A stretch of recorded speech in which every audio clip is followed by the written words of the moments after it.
Hi, everybody. I'm Frank Stanisci of Candid Live, where you'll find us airing our views here on the Spanglish World Network on Zingo TV, channel 250.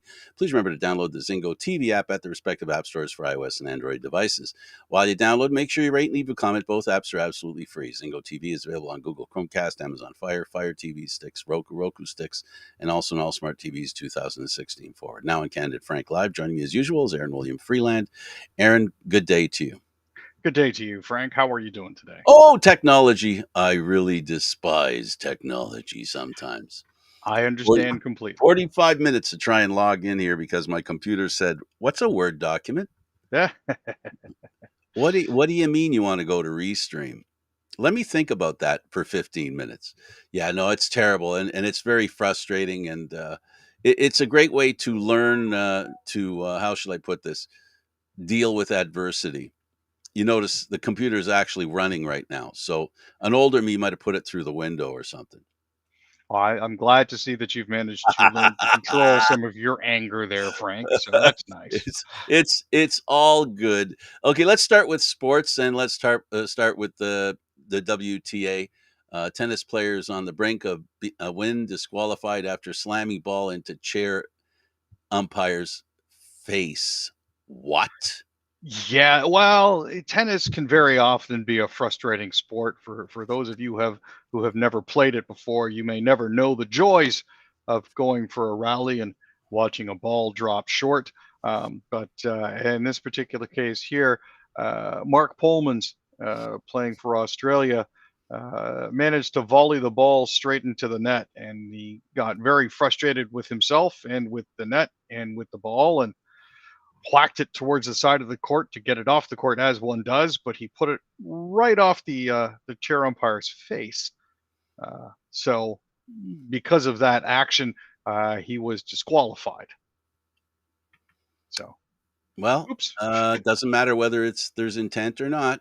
The act is what you're punished for. It doesn't matter Exactly. about intent. So that is what it is. Well, Formula One and Andretti Global clears first hurdle to join Formula One as an 11th team with FIA expansion approval.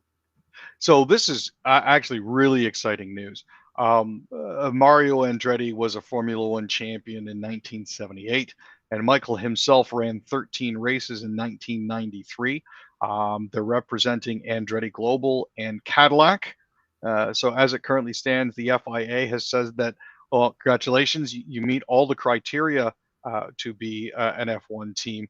Um, However, you have to prove to Liberty Media, who are the current commercial owners, the rights holders, sorry, for F1, that you're able to do it. Now, there's a lot of pushback from other teams in F1 because they feel that 20 cars and 10 teams is the perfect balance. Um, Now, there is an American company called Haas who also have a team, but Newman. they've partnered with another company in order to do that. So as it currently stands, Andretti and Cadillac are building themselves as the only truly North American team. Excellent. Yeah. Let's talk about baseball. The Jays and Twins. The Jays are in a wee bit of trouble, having lost the first game, and then they're in the middle of losing their second game if they can't score runs. It was really a horrible showing by their offense. You know, Gosman did not start well, It and started terrible. I can appreciate I can appreciate having a little bit of the yips when it comes to this sort of thing. But the issue that I'm really finding here is that there was no actual support for him. There was Mm, very little by way of run support in general. I mean, this is a team that has a bad habit of stranding folks on base, and they bases coupled that loaded. up with not being able to take advantage of a leadoff double by Vladdy, and it's basically been not very much fun at all for them. No, they leaving the bases loaded. None out with men is on base. It was 3-1 was the final score. So it's not like they had their bats had to terrorize the pitching staff of the Minnesota No, Twins, right? It wasn't like they needed to terrorize them. Um, Well, this is unfortunately what happens. You know, there are teams that are destined to win championships. It's never it's never assumed that a team will win a championship. It's something that a team has to do. It has to insist that it's a champion. And if you can't score with runners in scoring position, you're not ensuring that you're a champion. You're basically falling short, and it's too bad. It's not over yet, for goodness sake. They're only in, I don't know. I'm sitting here trying to see it on my phone. I think they're on in the fourth inning or something, and they had a good rally going there. And once again, uh, bad base running causes them to be taken out of the inning. Bichette made the same mistake last night when going for third base. It's basically young team mistakes that they're currently making, which is kind of frustrating because they should know better by now. Well, it's frustrating also because the young players that Minnesota has are playing great. They're doing what wily veterans do, and this is always the case in every sport. With the advent, baseball doesn't really have a cap to speak of. Um, but in sports, because of caps and stuff, young players have to play really well. That's the difference because they've got they've got what they're going to do. They're going to spend the money they're going to spend, and when they put guys in the lineup, they put guys in the lineup that they feel have a future with the team. And the Jays have a couple of really good young players, but they're no shows in the playoffs, unfortunately. Now, hopefully that'll change for them, but that's the reality of it. The veterans have to show up, and the young players that have the talent that we expect to do well need to do well, and they're falling short. And it is what it is. I mean, Minnesota's playing really well. They're a really good team. Let's remember that. Whenever we watch these Toronto teams lose because they don't do enough, let's remember the other teams are doing it, enough to win, and that's what it takes. You've got to do enough to win. So hopefully they'll be able to squeeze it out and lengthen it. As a longtime fan of teams of Toronto, I can say that something like this is not entirely out of the norm. There's a certain sort of expectation that goes along with any Toronto team that gets into the playoffs, and typically it's a first round exit. Despite the Jays' success in 1992 and 1993, that is now 3 decades ago. We need to be able to work past it. I So far, we don't seem to be able to. I don't like their choice for pitching the first game.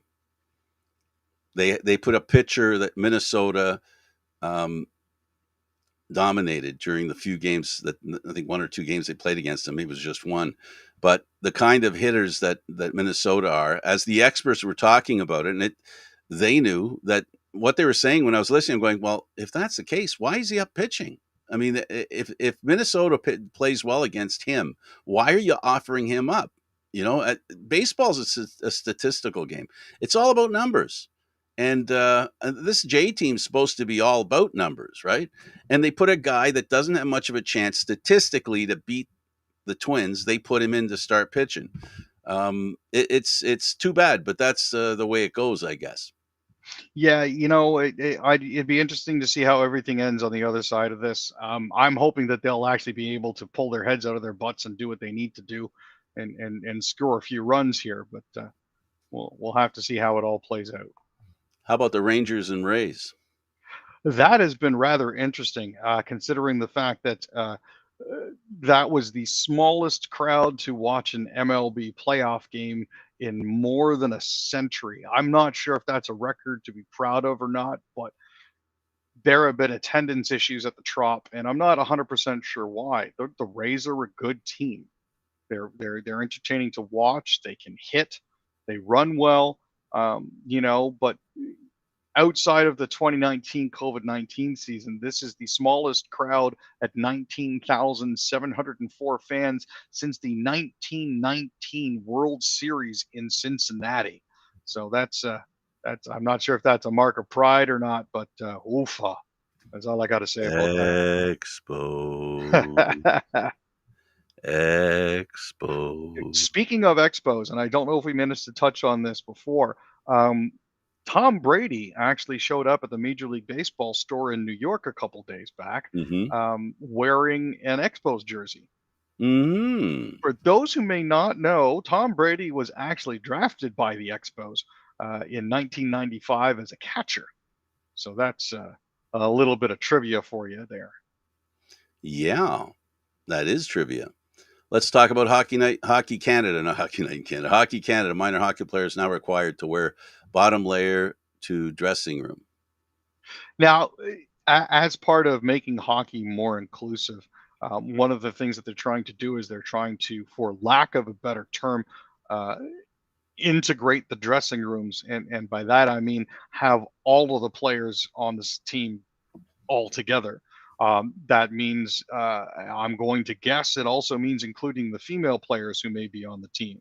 So, in order to make it a little bit easier for the female players to dress with their male teammates, they're saying everybody needs to have their bottoms on, their bottom layer on, and by that I mean your long johns, your dry wick shirt, and everything like that before you get to the dressing room, so everybody can dress together as a team. Right. Interesting. Yeah. Oilers and Flames. What about Nickelback? So this is going to be fun. There is the NHL Heritage Classic, which is coming up on October 29th. So Nickelback has actually been tapped to play during the second intermission on October 29th. So that's going to be fun to see. They are, still a draw. They've obviously figured out the formula for successful songwriting. They seem to have gotten the formula down pat, and they're one of Canada's biggest bands. I think it's kind of cool that they're going to be playing in a game for the Oilers and the Calgary Flames. Let's talk about the Oilers and the Kraken. So the Oilers have been having some issues, specifically whether or not they have the goalies to go the distance, especially after signing Jack Campbell to the deal that they did. The good news is the Edmonton Oilers finally managed to put themselves in the win column by beating the Seattle Kraken's unbeaten run with a 4-1 win at Climate Pledge Arena on Monday night. So that's pretty neat. Borgo gave the visitors a 1-0 lead at 6:38 of the first. Kyler Yamamoto, formerly an Oiler, tied the game with a power play goal at 13:35. And then Connor McDavid snapped the deadlock with a third period goal at 2:49, followed by Borgo's second of the game at 8:21. And then Matthias Janmark added an empty netter with 7 seconds left in the game. How about the Habs? What's going on there? Juraj Slafkovsky was tapped to be the next big thing for them. He played 39 games last season, but was unfortunately not very impressive in his season debut. They're now, unfortunately, after 1 year and getting him, in the first round of the draft, looking at him as a reclamation project and a work in progress, and that's not where he wants to be. So there's a lot of pressure on him to perform up to expectations. I'm not saying it's a potential Alexander Daig sort of situation here, but it is certainly not the kind of impression you want to get. It is what it is. You draft a player in Montreal, it is hard for him to be successful. Let's talk about the Sens and Korpisalo. So Jonas Korpisalo is actually doing a pretty good job of impressing his new teammates. He signed a 5-year, $20 million deal when silly season opened on July 1st as a UFA. And he actually stopped 40 shots on Monday night to help his team win against Pittsburgh 3-0 at the Scotiabank Center in Halifax, Nova Scotia. Ridley Grieg, Brady Tkachuk, and Tim Stützle scored for the Sens, who led 1-0 after the first and 2-0 after the seventh. They're now second. The Sens are now 5-1 in the preseason, while the Penguins have dropped to 2-2. Let's talk about the Jets and Flames. So the Flames actually found themselves behind, and after having some issues earlier in the preseason, Matt Coronado is rapidly proving to himself to be a very pleasant surprise for the Flames, to say the least. He says he's getting more and more comfortable every day. I just keep betting better every day. I think the work part of it is a huge part. Coronado scored on the power play with 1:23 in the third period. So yeah, it's pretty interesting to see. Absolutely. Excuse me. Let's talk about the Flyers. So the Flyers have been a rather interesting story. Um, a couple of years back, there was a goalie called Ivan Fedotov that they had drafted, and they were trying to convince to come over from the KHL. This is the same gentleman, Frank, who ended up mysteriously falling ill after going for a routine physical and woke up to find himself in Siberia serving with the Russian Red Army.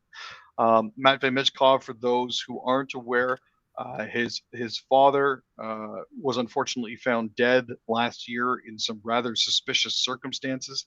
And again, there was rumor that it was because he was trying to break his son's KHL contract to get him to come to play with the Philadelphia Flyers.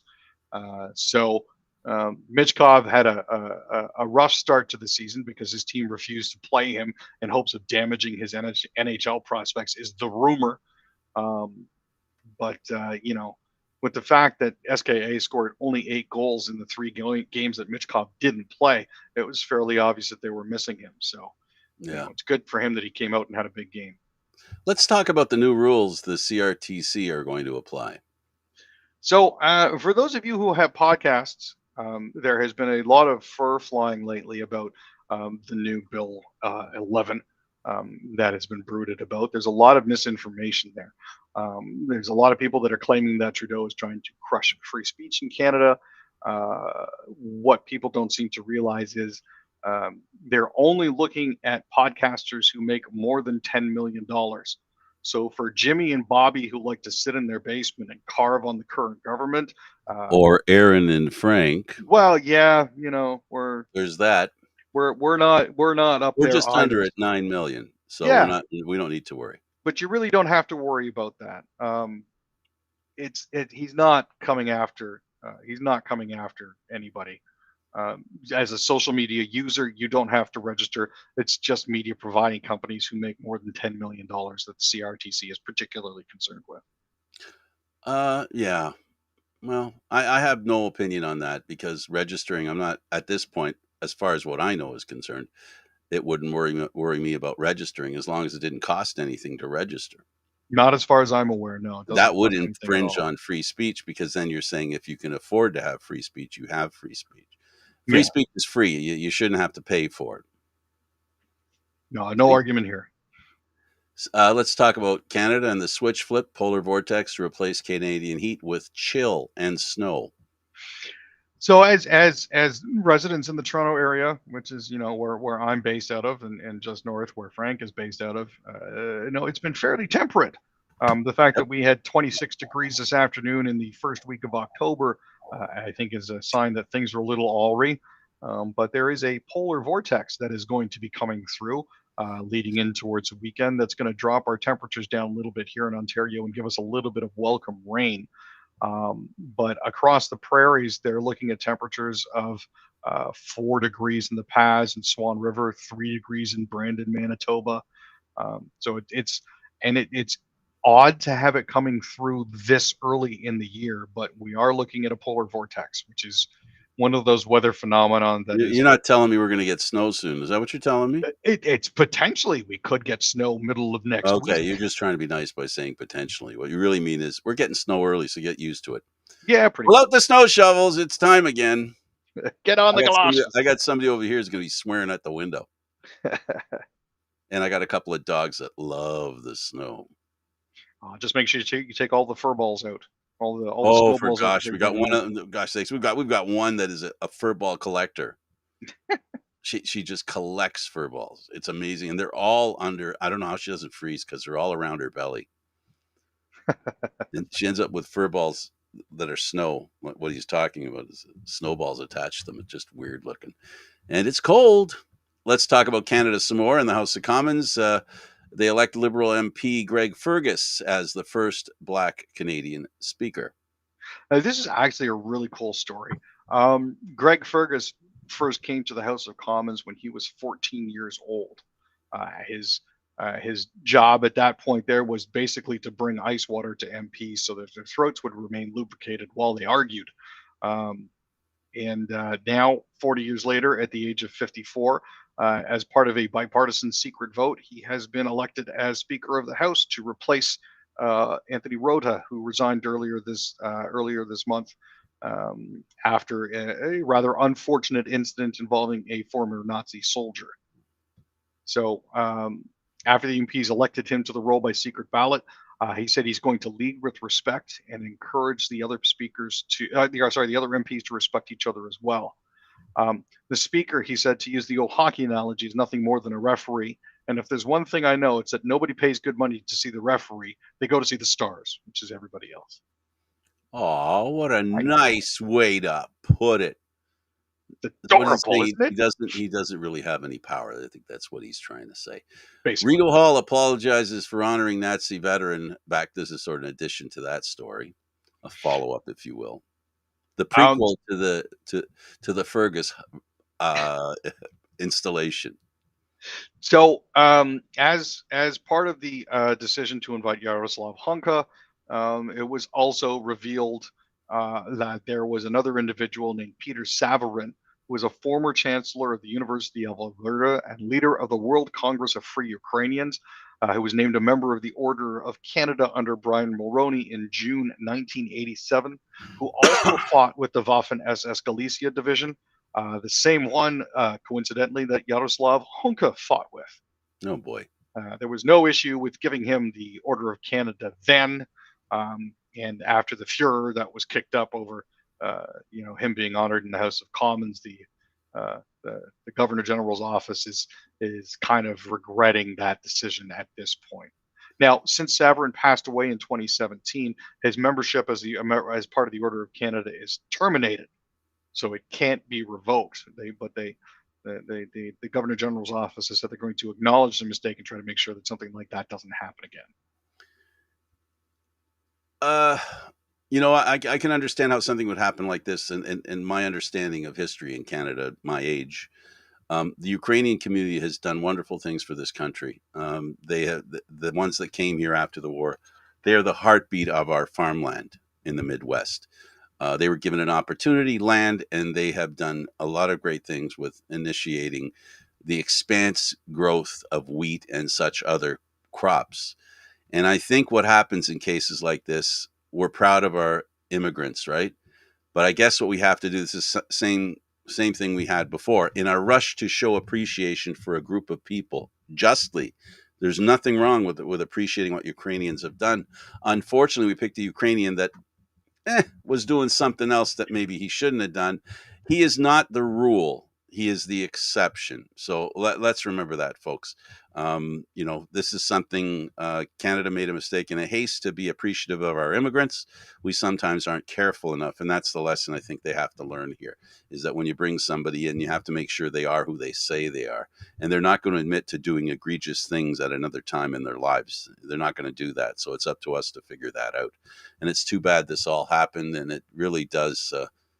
It does make us look kind of silly and very, I don't want to use the word stupid, but it seems to want to come out my mouth. Blinkered, maybe. I mean, maybe it might be a good way I to mean, put it. there's no intent here. It's just plain old stupidity, ignorance. Okay, there's a nicer word.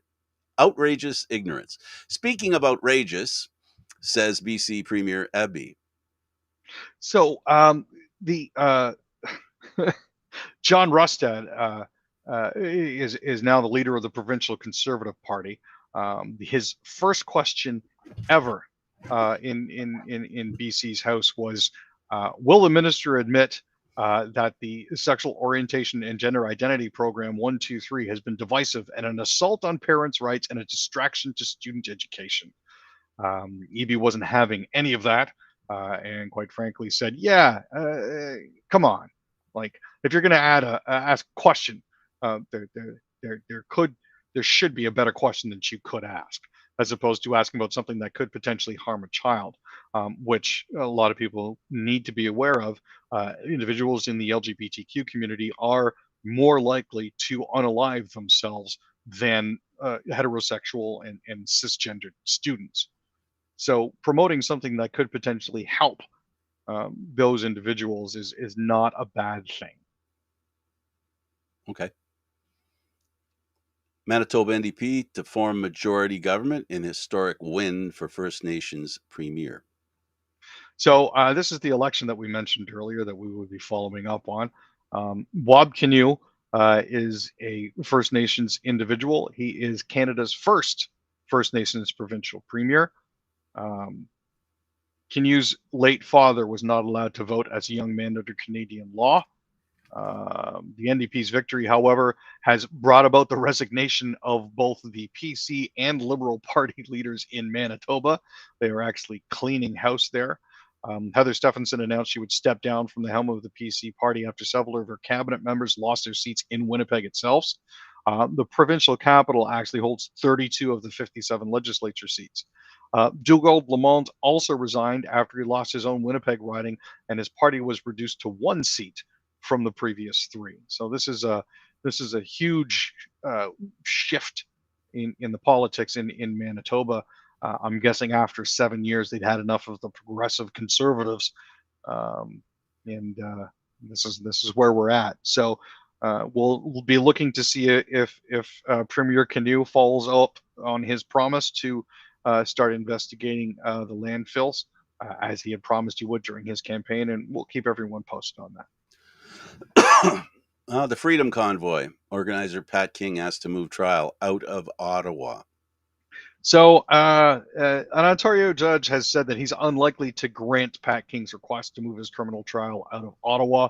Um, for those of you who don't know, Pat was amongst the original group of organizers that brought big rigs and other trucks to Ottawa to protest COVID-19 public health restrictions in 2022.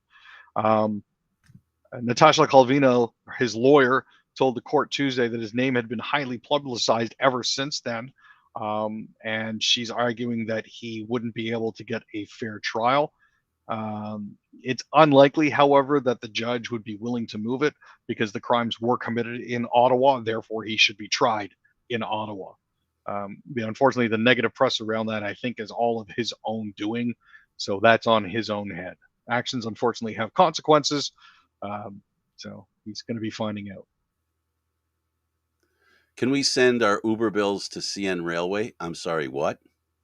So I don't know if you were aware of this, but yesterday at about 1 o'clock in the afternoon, CN suffered a catastrophic failure in one of their computer systems that helped organize trains and coordinate between Metrolinx and Via and their cargo trains. So everything basically ground to a halt. There were no GO trains moving for 7 or 8 hours. They did finally manage to get things going at about 7 or 8 o'clock at night, but by then most people had gone home on the TTC. Surge pricing for Ubers obviously went nuts. Some people getting charged in excess of $150 for short, hot trips that wouldn't normally be that expensive. Um, so yeah, it's been a pretty bad situation. Everything is back to normal now, but yesterday was absolute chaos. So um, I personally, had I taken an Uber, would probably have sent them my bill. There you go. Quebec man shot by police now charged with threats against Trudeau. So there was this is a story coming out of Sherbrooke, Quebec. German LeMay faces a total of 6 charges, including making death threats against police officers and an agent with the province's Workplace Health and Safety Board. He's also charged with pointing a firearm at police officers as well as improper storage of a firearm. Um, the police were actually investigating threats that he'd made against Premier Francois Legault and Prime Minister Justin Trudeau. And he is now charged, in addition to all of that, with uttering death threats against the two politicians. Now, LeMay was actually shot September 27th in Scottstown, Quebec, which is about 180 kilometers east of Montreal. According to police reports, it was because he was allegedly pointing a gun at the officers from inside his home. Looking at Quebec's, Quebec man shot by police now charged with, Quebec class action claims foreign workers exploited by Quebec recruiter airline caterer. So the Immigrant Workers Center in Montreal is seeking authorization to launch a class suit against Laval, Quebec-based film Trésor and in-flight catering company New Rest, along with several affiliated companies. The Worker Center is actually acting on behalf of about 400 people since 2021, who it says were falsely promised they'd be given work permits and legit jobs in Canada by Trésor, but were instead encouraged to work illegally. So this is a company that misled people, brought them over here with the promise of fake visas, and said, "Hey, no, you guys go ahead, work for cash under the table." Um, so COVID not a kills pleasant two, situation. COVID kills 2 more New Brunswickers in a week. So this is for the new variant that we're talking about here. Um, Now, New Brunswick has no plans to change its advice about COVID-19, but this comes on the heel of 2 new COVID deaths in the latest respiratory watch report, which the government publishes, and another 58 hospitalizations, which is an increase for the third straight week. It also comes as Green Party health critic Megan Mitten has raised concern about the lack of information from public health about plans for the fall and winter flu season, where case counts are expected to rise. Since April 4th, a total of 28,019 doses of COVID-9 vaccines have been administered to New Brunswickers, but this doesn't seem to be stopping the increase in the number of test positivities and hospitalizations. So there is genuine concern there. Netflix plans to raise prices because of the strike that just ended. And so this is more for individuals who pay for the premium ad-free side of it. Um, because of the ongoing SAG-AFTRA strike, the Wall Street Journal reported that they're planning on raising prices in several markets, but most likely they're going to be beginning with Canada and the States. Now, it wasn't immediately mentioned how much Netflix would raise prices by or when exactly the new prices would take effect, but they've also declined to comment on that particular report in the Wall Street Journal. So we'll have to see um, exactly what happens here, because in some countries, Netflix actually cut their subscription prices in February. At the same time, it also laid out a plan to crack down on password sharing. So it's a big old mess. We'll have to see how it ends up. Patty Schmidt, acting GOP speaker, slammed for despicable move against Pelosi, the former Democratic speaker. She's Speaker Emeritus now. Yes. As it stands, House Speaker pro tempore Patrick McHenry, Republican from North Carolina. Bow tie dude. Yeah, bow tie dude. He booted Nancy Pelosi from the hideaway office she currently has in the Capitol. He reminds me of Pee Wee Herman. I, Is that image being projected when you look at him? You know what? Yeah, I can kind of see that. He basically sent her a note saying, "Please vacate the space tomorrow, so Thursday morning, because the room will be rekeyed." Now, these hideaway offices are traditionally used by members of the Senate, but a handful of House members also have them. McCarthy had allowed Pelosi to have a hideaway due to her status as a former House Speaker. Patrick McHenry is throwing that completely out the window by trying to get her turfed, which kind of seems small and petty when you look at it. Well, when you're a part of a party where you can't get along with each other, you can't expect to get along with people outside the party, This is very true. right? So if they can't get along with each other, how are they going to get along with people outside the party? That's what happens when you have people who are looking for an argument, who want to disagree and want to be difficult and want to go against the grain and feel, honestly, the Republican Party's become an organization that lives and survives on attacks and complaints.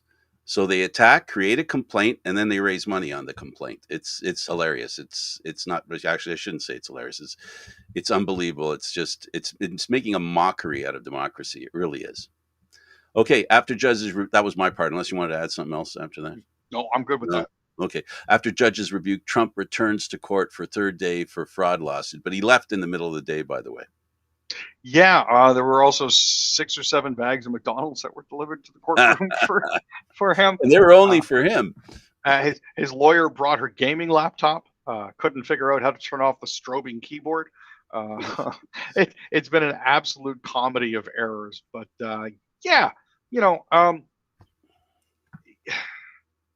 he basically had been told, look, you got to be smart about this sort of thing. You can't, can't really say anything. You shouldn't really say anything. Meanwhile, Trump is on his own social network during the trial yesterday, mocking the appearance of the judge's clerk and saying that she could potentially be Chuck Schumer's girlfriend, um, live in court while the proceedings are going on. And the judge is like, you can't do that. This guy continually breaks the rules, seems to think it doesn't apply to him. Um, But we shouldn't be surprised that there's always a segment of society that can't see past the entertainment value of what someone offers, even when the entertainment is dangerous. Example: Bonnie and Clyde were cheered on to rob banks when they were doing it. They had a lot of fans that would root for them when they'd leave town after robbing a bank. Why is that? Well, because people are dissatisfied, and these kinds of actions represent what they wish they could do. And that's the problem. The reason Trump has the power he does is because he says and does things people wish they could say and do, even if they knew it was wrong. And that's the problem we have. It's basically he's an example of venting. He's a bad example of venting. And what people don't understand is it's like when you're in the middle of an argument and you're arguing with somebody you really care about, and then you say something that really hurts them. It's too late, and now the cat's out of the bag, and you can't rein it back in. Here's the problem: people like Trump don't care about reining it back in. They don't care about what they say. They don't care about the effect it has. In fact, he wants people to be harmed, and he's begging people to do something bad. And it's amazing that the whoever's in charge of making sure it doesn't happen, whether it be the people he's trying to reach out to who are resisting that kind of behavior, and the people who are trying to intercept that kind of behavior.